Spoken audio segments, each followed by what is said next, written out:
Hello everyone and welcome back to the channel for this new automotive news review. It's May 2026, and today I'm bringing you a video about General Motors, which, surprise, surprise, is making more money by pulling back on its electric vehicle strategy. The automaker just reported a pretty revealing quarter. The group raised its 2026 guidance thanks to an expected $500 million refund linked to tariffs, while posting adjusted operating profit of $4.3 billion and strong profitability in North America. But the real story is that GM remains extremely dependent on its highly profitable pickups, SUVs, and gas-powered models, while its electric shift is being recalibrated with a $1.1 billion charge linked to the slowdown of certain EV programs. And despite the war in Iran, rising costs, high gas prices, and tariffs still being in place, American customers keep buying big vehicles. It's exactly the kind of paradox that can get car enthusiasts talking. What if the automaker that understood electric vehicles best in 2026 was actually the one deciding to ease off a little? Because General Motors has just released results that tell a pretty embarrassing story for everyone who has been telling us for years that the combustion engine is dead, buried, finished. Thanks for playing. GM is making money. A lot of money. And what is really bringing in that money is not futuristic or little electric city cars, or big marketing promises about the green mobility of tomorrow. No, it is still pickups, SUVs, big, profitable American vehicles. The ones that drink a little, take up a lot of space, but fill the margins. And that is where things get interesting, because GM is raising its profit guidance for 2026, even while the company is dealing with tariffs, inflation, the war in Iran, logistics costs, and an electric transition that is very expensive. In other words, while some automakers are burning cash chasing EVs, GM seems to be saying, fine, we'll go there, but not to the point of shooting ourselves in the foot like everyone else. And honestly, in today's auto industry, that sentence almost sounds like an act of rebellion. To understand what is happening, we need to go back to General Motors' position.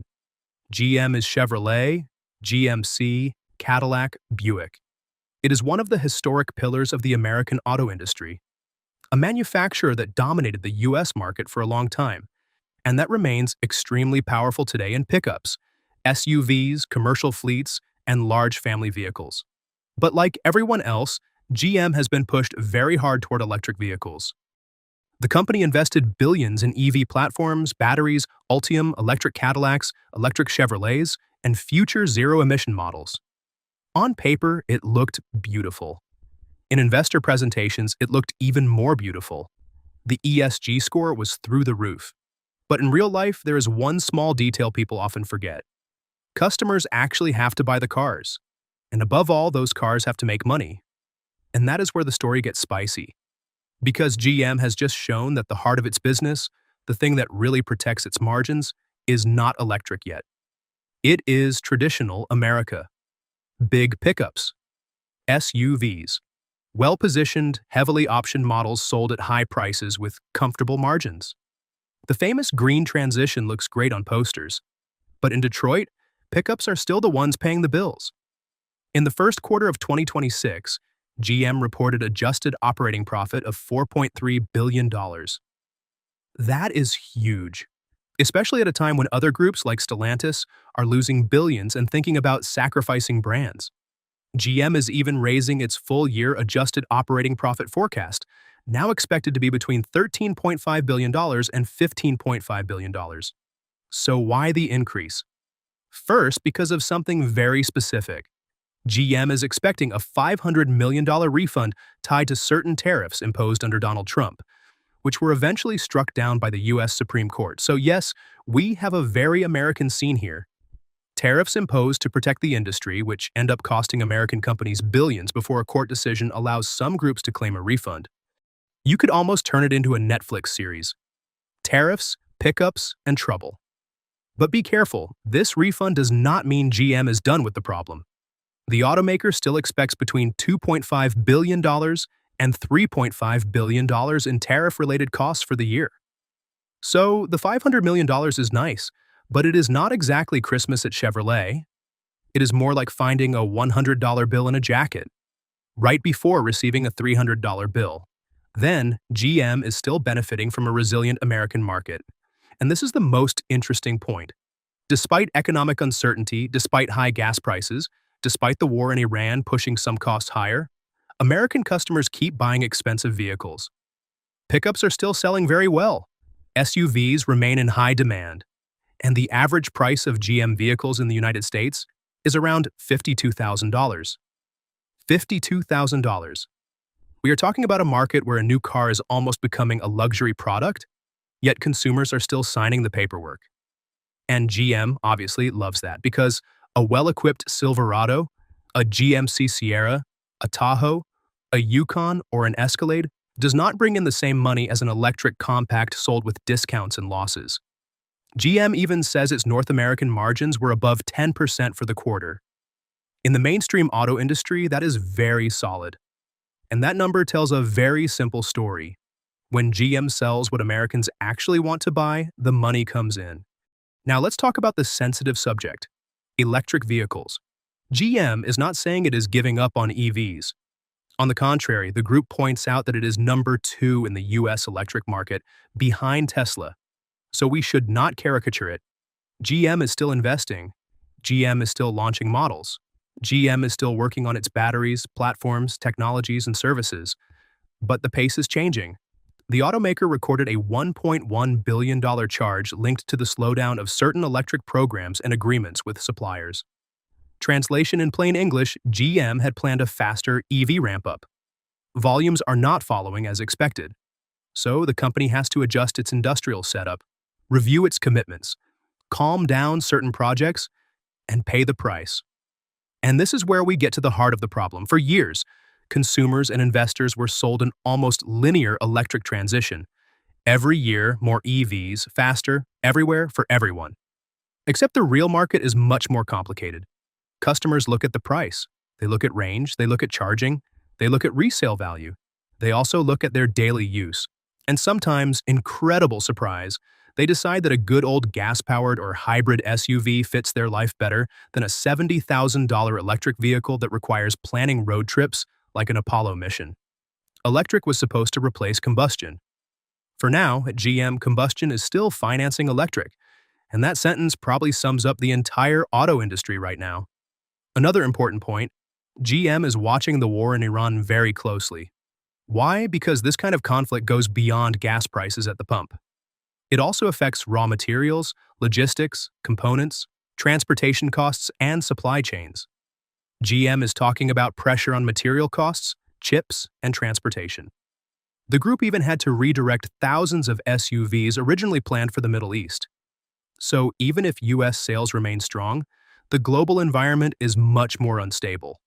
That is the GM paradox. On one side, big American vehicles keep selling. On the other, the global auto industry is becoming more expensive, more political, and more fragile. And in the middle, GM has to juggle customers who want pickups, regulators who want EVs, investors who want margins, and governments that change the rules of the game every 6 months. Honestly, even a Stellantis infotainment system is easier to understand. The big lesson from this story is that the electric transition does not happen at the speed of slogans. It happens at the speed of customers. And customers do not vote with press releases. They vote with their wallets. Politicians can write the future with a green pen, but buyers are still signing a lot of checks for combustion engines. That is exactly what GM is showing here. When environmental rules loosen a little, when regulatory pressure drops, when customers keep asking for pickups, GM becomes a cash machine again. It is not very romantic. It may not be very futuristic, but it is extremely clear. The automaker is not saying, "We are stopping electric." It is more like saying, "We are not going to sacrifice our margins just to please a political or media narrative." And that is a major difference, because many automakers wanted to move very fast into EVs, often too fast. The result? Massive investments, oversized factories, demand weaker than expected, high prices, margins under pressure, and sometimes even strategic U-turns. GM now seems to be taking a more pragmatic approach. Keep the profitable vehicles, slow down what burns too much cash, continue electric where there's real demand, and let trucks finance the rest. In Detroit, the combustion engine is not dead. It is even signing the check for the transition. And what does that mean for consumers? It means automakers may continue offering gas-powered, and hybrid vehicles longer than expected. It means EVs will have to become truly competitive, not just morally desirable. It means the US market is not going to switch overnight. And it also means new car prices remain a huge problem. Because if the average price keeps rising, if big vehicles remain the most profitable, and if EVs remain expensive to produce, affordable cars become increasingly rare. And at that point, this is no longer just a passionate debate between pro-combustion and pro-EV fans. It becomes a real social question. Who will still be able to buy a new car in 5 years? So let's sum it up. GM is posting very strong results. The group is raising its guidance thanks to an expected $500 million refund on certain tariffs. But above all, GM is showing that its strongest business is still heavily tied to pickups, SUVs, gas-powered models, and expensive vehicles sold in North America.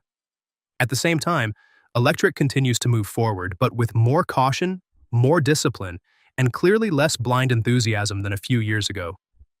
And maybe that is the real turning point. The auto industry is not abandoning electric, but it is starting to understand that you cannot force a market the same way you force regulation. So the real question is simple. Is GM showing strategic clarity? Or is this simply proof that the great electric transition was sold way too fast? Because in the car business, you can promise the future. But when the quarter closes, it's always margins that pay the bills. And that brings us to the end of this video on General Motors. If you enjoyed the content and want to support the channel, a like would be greatly appreciated. Thanks for watching until the end, and I'll see you very soon for more analysis.